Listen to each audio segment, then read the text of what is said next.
Hello bachcho, let's read out the question first. If there is an error of 0.01 centimeter in the diameter of a sphere, then percentage error in surface area when the radius is equals to 5 centimeter is. So यहाँ पर देखिए, यदि diameter of sphere में 0.01 centimetre का error हो, सो हमें percentage error in surface area of that sphere find out करना है while it is given कि जो रेडियस ऑफ स्फीयर है वो 5 सेंटीमीटर के बराबर है. सो स्टार्ट करते हैं हम सोल्यूशन से, but before of it's let's talk about the key concept which we are going to use here for this question. So यहाँ पर हम सिंपली रिलेटिव परसेंटेज एरर के कॉन्सेप्ट का यूज करेंगे. ठीक है, रिलेटिव परसेंटेज एरर कॉन्सेप्ट. अब ये क्या है इसको मैं थोड़ा सा एक्सप्लेन कर देता हूँ.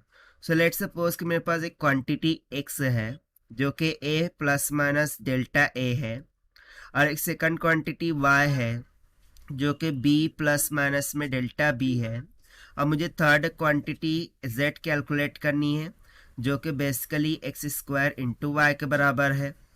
ठीक है, जहाँ पर z ये किसकी इक्वल होगा, c प्लस माइनस में डेल्टा c के equal.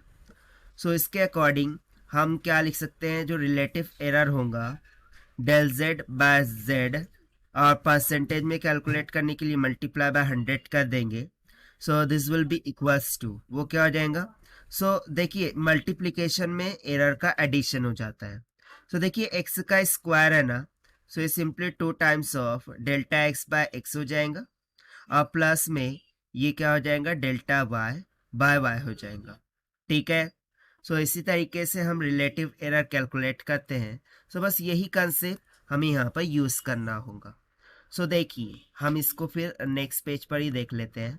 So according to question हमें रेडियस कितना दे रखा है, 5 सेंटीमीटर की इक्वल, और जो डायमीटर में एरर है that is del of D वो 0.01 सेंटीमीटर के इक्वल दे रखा है.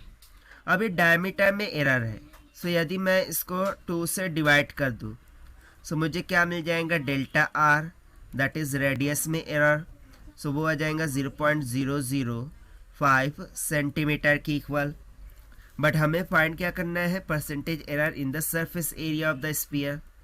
सो यहाँ से हम बोलेंगे कि सरफेस एरिया, ठीक है ना, सरफेस एरिया ऑफ स्फीयर, उसका फॉर्मूला क्या होता है, that is nothing but equals to 4 pi r का स्क्वायर होता है. सो लेट्स से कि सरफेस एरिया एस है, so this will be equals to 4 pi r का स्क्वायर हो जाएगा. So according to the concept यदि मैं रिलेटिव परसेंटेज एरर कैलकुलेट कर रहा हूँ, सो मैं सिंपली लिख सकता हूँ कि del S by S this should be equals to, जिस तरीके से यहाँ पर था, सो इसके मल्टीप्लिकेशन में 100 भी आएगा परसेंटेज के कारण से. ठीक है, सो उसी तरीके से यहाँ पर हो जाएगा. तो देखिए 4 पाई तो कांस्टेंट है, और कांस्टेंट टर्म एरर में पार्ट नहीं लेती. सो आर का स्क्वायर है, सो ये पावर आगे आ जाएगा, और आर का क्या हो जाएगा, डेल्टा आर बाय आर. ठीक है, और परसेंटेज में लेने के लिए मुझे delta S by S into 100 करना होगा. So this will be equals to 2 into delta r by r multiply by क्या हो जाएगा, 100. सो चलिए अब वैल्यू सब्स्टिट्यूट करते हैं. सो 2 इंटू डेल्टा आर का मान कितना दे रखा है, 0.05 सेंटीमीटर डिवाइडेड बाय आर कितना है, 5 centimetre multiply by 100.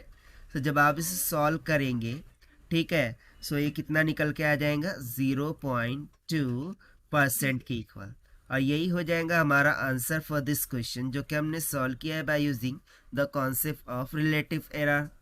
Now let us check the option. So option D will become correct. So this is the required solution. I hope you understood well.